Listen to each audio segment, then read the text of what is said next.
Welcome students. Theory of company में इस video में बात करेंगे पार्ट नंबर 59 शेयर वारंट।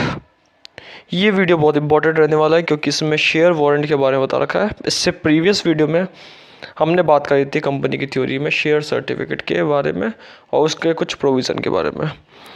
तो इस वीडियो में कंटिन्यू करते शेयर वारंट की मीनिंग को समझेंगे और इसके कंसेप्ट को समझेंगे कि ये कंपनी लॉ में इतना इम्पोर्टेंट क्यों है, शेयर वारंट होता क्या है। बेसिकली शेयर वारंट क्या होता है? एक डॉक्यूमेंट है जो नंबर ऑफ शेयर स्पेसिफाई करता है उस डॉक्यूमेंट में, और बियरर ऑफ द डॉक्यूमेंट के बारे में बताता है कि किस व्यक्ति ने उस डॉक्यूमेंट को होल्ड करके रख रखा है, ख़रीद के रख रखा है। तो वो सारी चीज़ें जब shares specified number of share और डॉक्यूमेंट में बियरर का नाम होता है तो वहाँ पे उस डॉक्यूमेंट को हम क्या कहते हैं? शेयर वारंट कहते हैं। अब बेसिकली अगर देखा जाए तो शेयर सर्टिफिकेट हमने पहले पढ़ा, लगभग वो भी यही बात कहता है और शेयर वारंट भी यही बात कहता है। तो क्या डिफरेंस है दोनों में अगर देखा जाए तो? अगर शेयर सर्टिफिकेट की बात की जाए तो एक लीगल डॉक्यूमेंट है जो पोजेशन बताता है किसका, शेयर होल्डर का, कि उसका कितना अधिकार है, कितने नंबर ऑफ शेयर पर अधिकार है। जबकि जो शेयर वारंट होता है वो बियरर ऑफ द शेयर बताता है कि किस व्यक्ति ने उसको कितना ले रखा है। तो पोजेशन को नहीं बताता है, पोजेशन यानी कि उसका अधिकार नहीं बताता, सिर्फ शेयर वारंट ये बताता है कि बियरर कौन है और कितने नंबर ऑफ शेयर यहाँ पे स्पेसिफाइड है। दोनों में सिमिलरिटी देखी जाए तो शेयर वारंट दोनों में स्पेसिफाई करा जाता है, लेकिन जो पोजेशन है लीगल डॉक्यूमेंट का पोजेशन शेयर सर्टिफिकेट बताता है, और बियरर ऑफ जो होता है जिसके पास है शेयर वो डॉक्यूमेंट, उसको हम क्या कहते हैं? शेयर वारंट कहते हैं।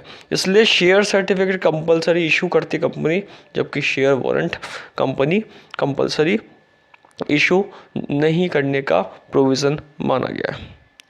So shared warrant is a document specifying certain number of shares and stating that the bearer of the document is entitled to the share specified in it।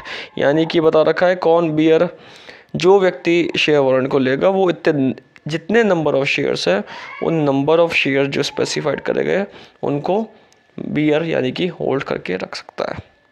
सो एक तरीके से नेगोशिएबल इंस्ट्रूमेंट है। Share warrant is a negotiable instrument, it is a bearer document and transfer bye mayor delivery. जिस व्यक्ति को दिया जाएगा वो व्यक्ति उसका ओनर बन जाएगा, ये हो गया शेयर वारंट। जबकि शेयर सर्टिफिकेट में पोजेशन के अकॉर्डिंग व्यक्ति निर्धारित होता है, पर्सन के पास अथॉरिटी जाती है कि जिस व्यक्ति का नाम है उसी व्यक्ति के पास उसका सर्टिफिकेट बना हुआ है, उस व्यक्ति के अलावा कोई इसको रिडीम नहीं कर सकता। जबकि शेयर वारंट एक नेगोशिएबल है, जिस व्यक्ति के पास जाएगा वो व्यक्ति उस शेयर वारंट का हकदार बन जाएगा। तो ये बारीक सा जो डिफरेंस है, मेजर जो माइनर सा डिफरेंस है, वो इसमें हमने बात भी कर ली और इसका मीनिंग भी समझा कि शेयर वारंट का मीनिंग क्या है। So it is a negotiable instrument. और अगर देखा जाए तो नेगोशिएबल इंस्ट्रूमेंट शेयर वारंट ही है, शेयर सर्टिफिकेट नेगोशिएबल इंस्ट्रूमेंट नहीं है। ये एक इम्पॉर्टेंट बात इसमें ध्यान रखना है कि नेगोशिएबल इंस्ट्रूमेंट सिर्फ शेयर वारंट है, शेयर सर्टिफिकेट नेगोशिएबल इंस्ट्रूमेंट नहीं है। जबकि अगर ट्रांसफ़र की बात की जाए तो शेयर जो होता है वारंट वो ट्रांसफ़र किसी को भी कर सकते हैं ईजीली, लेकिन यहाँ पे वैलिड ट्रांसफ़र चाहिए शेयर सर्टिफिकेट में, यानी कि ओनर का नाम चेंज होगा। So that is a very important difference between share warrant and share certificate। तो हमने बात करी शेयर वारंट क्या होता है, नेगोशिएबल इंस्ट्रूमेंट, बियरर डॉक्यूमेंट, और नंबर ऑफ शेयर स्पेसिफाई करे जाते हैं।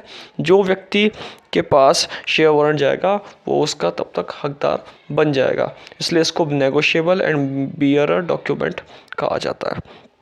कंडीशन फॉर इशू, सबसे इंपॉर्टेंट बात है पब्लिक कंपनी जो लिमिटेड बाय शेयर, जिसके आर्टिकल में लिखा गया वही इशू कर सकती है share warrant, public company limited by share. Central government की रिक्वायर्ड अप्रूवल चाहिए, क्योंकि ये शेयर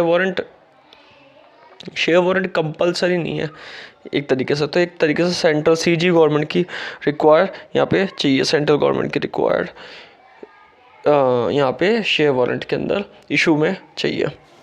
ध्यान रखने वाली बात है कि पब्लिक कंपनी ही शेयर वारंट इशू करती है, लिमिटेड कंपनी जो भी लिमिटेड बाय शेयर्स है।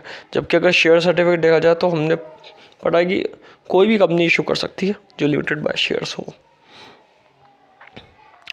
It must be issued under common seal, company के कॉमन नेम से, कंपनी के नेम से इशू होगा। और share must be fully paid up, यानी कि उसका फुल पेमेंट करा जाएगा। Issue of share warrant is not mandatory for the public company but optional. हमने बात करी है शेयर वारंट ज़रूरी नहीं है, मैंडेटरी नहीं है।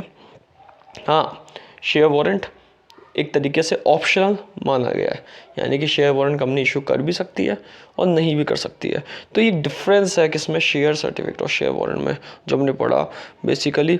और मीनिंग पढ़ा शेयर वारंट का कि अगर देखा जाए तो कंपलसरी शेयर सर्टिफिकेट इशू करना होता है, जबकि शेयर वारंट ऑप्शनल एक चॉइस है, शेयर वारंट इशू करो या नहीं करो।